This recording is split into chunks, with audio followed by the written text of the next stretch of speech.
हाय दोस्तों, मैं doctor A प्रसाद आज एक अहम मुद्दे पर चर्चा करने जा रहा हूँ, जिसका विषय है ठंड से बचाव। यानी ठंड के मौसम में बहुत सारे समस्याएं उत्पन्न हो जाती है, जो एक चुनौतीपूर्ण होता है, खासकर मानव जाति के लिए। तो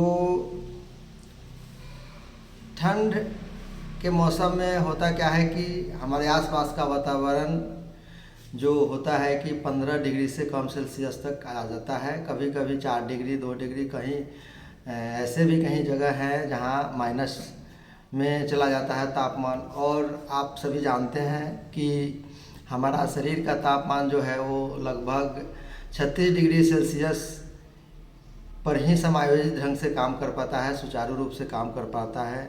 तो ज़रा सोचिए कि हमारा शरीर का तापमान 36 डिग्री सेल्सियस के आसपास होना चाहिए, या होता भी है, रहता ही है सभी व्यक्ति का। किसी कारणों से कम हो जाता है या ज़्यादा हो जाता है, पर जब हमारे आसपास का वातावरण अगर 4 डिग्री सेल्सियस हो जाए या माइनस में चल जाए या 15 डिग्री 20 डिग्री से नीचे हो जाए, तो स्वाभाविक है कि हमारा शरीर प्रभावित होगा या सभी जीवधारी प्रभावित होंगे।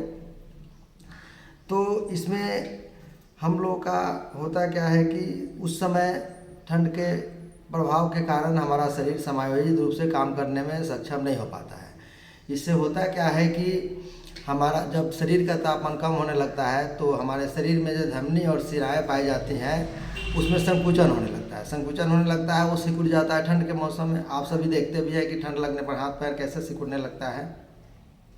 उस स्थिति में होता क्या है कि हमारा शरीर का तो एक निश्चित अनुपात में ब्लड सर्कुलेशन चाहिए, जो होना चाहिए, तो वो कम होने लगता है। कम होने लगता है तो इससे होता क्या है कि हाइपरटेंशन, ब्लड प्रेशर, उच्च रक्तचाप की समस्याएं शुरू हो जाती हैं। इससे होता क्या है कि कभी कभी अचानक ब्रेन स्ट्रोक भी हो जाता है, ब्रेन में रक्त थक्का हो जाता है, जम जाता है। ये समस्याएं उत्पन्न होने लगती है। फलतः ब्रेन स्ट्रोक और यहाँ तक कि हार्ट अटैक की समस्याएं भी बढ़ जाती हैं। अभी हाल ही के शोधों से यह भी पता चला है कि लगभग 30 से 40 साल के युवाओं में भी हार्ट अटैक और ब्रेन स्ट्रोक की समस्याएं शुरू हो गई है। हालांकि यह समस्या आज से कुछ साल पहले लगभग 50 साल के बाद ही होता था। तो आइए जानते हैं ठंड लगने के क्या क्या लक्षण कुछ हो सकते हैं। तो सबसे पहला लक्षण है कि मांसपेशियों में सिकुड़न होने लगता है, शरीर का तापमान बहुत कम हो जाता है, जिसे हम लोग हाइपोथर्मिया कहते हैं। इसमें एक अहम जो लक्षण दिखता है हम लोगों में, जो हम सभी फील भी करते हैं, वो है कंपन शुरू हो जाता है। हम लोग कांपने लगते हैं, दांत किटकिटाने लगते हैं, आवाज़ आने लगती है, आती है, थकान महसूस होने लगता है, जिसको हम या जिसको बोलते हैं कि ठंड लग रही है, देखो रोंगटा खड़ा हो गया मेरा, इस टाइप से। शरीर में दर्द होने लगता है, सर्दी हो जाता है, नाक बंद होने की समस्याएं होने लगती है।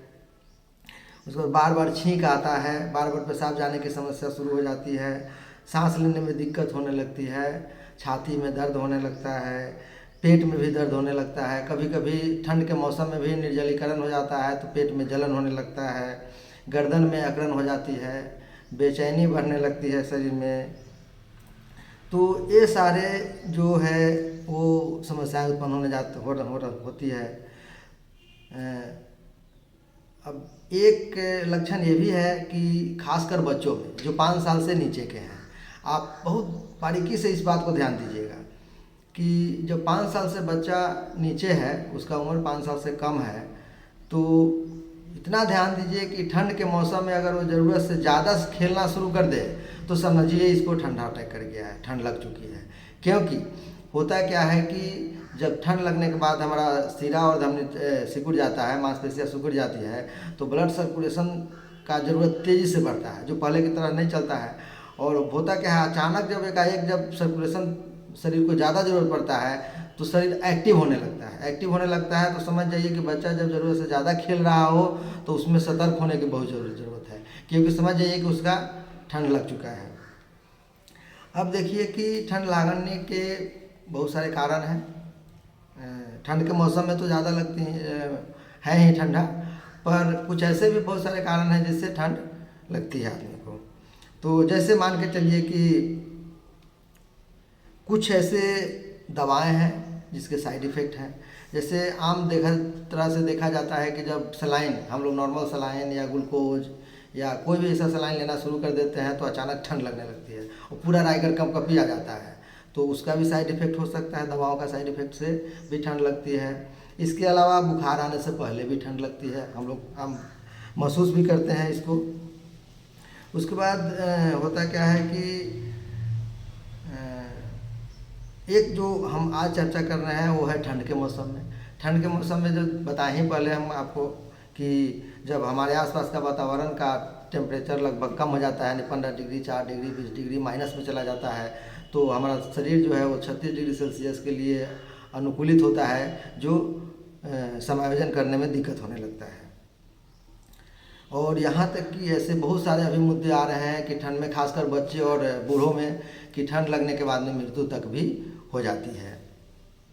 इसलिए हम लोगों को ठंड से बचने के लिए बहुत हद तक प्रयास करना चाहिए और प्रयास में ही इसका हर संभव उपाय है, इलाज है।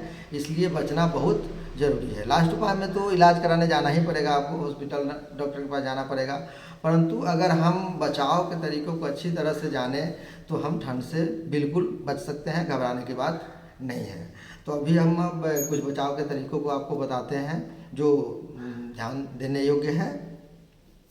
ठंड से बचने के लिए बहुत सारे उपाय किए जा रहे हैं। जैसे पहला तो है कि आप गर्म कपड़े पहने, ऐसे कपड़े इनर भी पहने, बाहर से भी पहने, टोपी लगाए, मफलर बांधे, मास्क का यूज करें, घर से निकले तो ग्लव्स पहने, मोजा पहने, इसके बिना ना जाएं आप। उसके बाद जिसमें हाइपोथर्मिया की समस्या हो जाती है, उससे बचना गर्म कपड़ा बहुत आसान तरीका है बचने के लिए।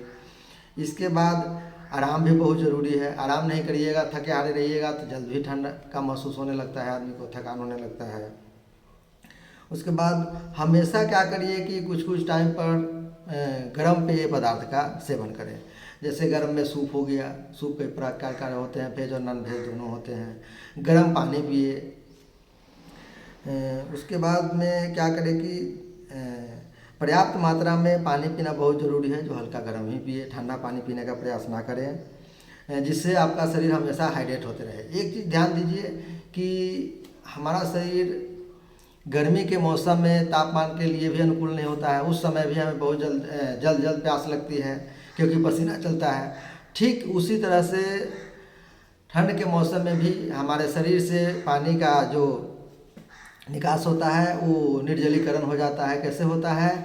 तो हम लोग आम भाषा में समझिए कि जब कुछ बात करते हैं तो देखते हैं कि मुंह से भाप की तरह निकलता है, या फिर पेशाब करने जाते हैं तो उसमें से भी भाप की तरह निकलता है।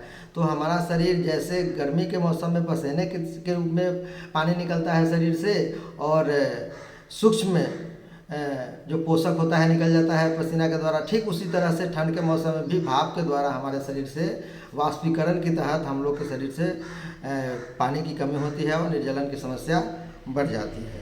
इसलिए पानी हमेशा पीते रहें और शरीर को हाइड्रेट रखें।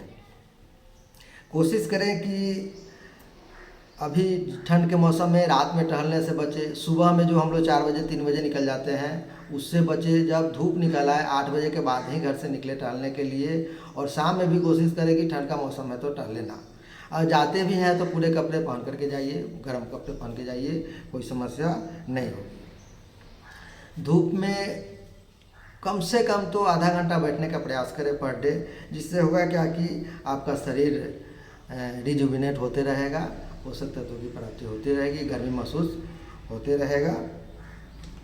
और एक बहुत ही ध्यान देने बात है कि हम लोग का एक रूटीन वर्क है कि हम लोग को नहाते हैं, तो नहाने के क्रम में ठंड के मौसम में कभी भी झरना शावर का प्रयोग ना करें, इसलिए कि वह अचानक आपके ब्रेन पे आएगा, और ब्रेन पे आएगा तो अचानक स्ट्रोक की समस्या बढ़ जाएगी, खून की समस्या जो थक्का बनने की होती है हो जाती है। तो कभी भी गर्मी के मौसम में कभी भी शावर का प्रयोग ना करें, झरने का प्रयोग आप लोग ना करें। और कोशिश करें कि गर्म पानी से नहाएं, या फिर आप मोटर चलाते हैं, चापाकल है तो ताज़ा पानी भर के नहाएं, इसलिए कि सुबह में वो गर्म पानी होता है, और नहीं तो फिर गर्म पानी करके नहाएं। ये सारी बचाव के उपाय है। और सबसे ज़्यादा ध्यान देने योग्य बात है कुछ सावधानियाँ, जो हम लोग बचाव के बारे में तो जानते ही हैं, लेकिन सावधानी भी बहुत ज़रूरी है। तो इस समय सावधानियाँ क्या है कि हम लोग अक्सर देखा जाता है कि ठंड के मौसम में आग जला करके रूम में रख लेते हैं, और हम सभी जानते हैं कि आग जो जलता है उसमें कार्बन मोनोऑक्साइड, कार्बन डाइऑक्साइड, इस सब की मात्रा ज़्यादा होती है, उसमें धुआं रहता है। तो कभी भी घर में ये आग जला करके ना रखें, तब तक जलाएं जब तक आप जगे हुए हों, गेट खिड़की खुला हुआ हो, तभी रूम में रखें। और सोने के टाइम में आप बाहर उसको कर दें। हीटर जला रहे हों तो कुछ ना कुछ वेंटिलेटर की आवश्यकता पड़ती है, थोड़ा सा खिड़की खुला रखें, थोड़ा सा गेट खुला रखें। और यहाँ तक सबसे बड़ा ध्यान का ये है कि जब भी सोने जाए तो आप हीटर बंद कर दें। हीटर ब्लोअर जो भी हो आपके पास, आग हो, बाहर रखें, फिर उसके बाद सोएं। पूरे कंबल रजाई का प्रयोग करें, हल्का सा वेंटिलेशन के लिए खिड़की या गेट खुला छोड़ दें। इससे हम लोगों को किसी भी तरह का परेशानी नहीं होगी और हम लोग बच जाएंगे।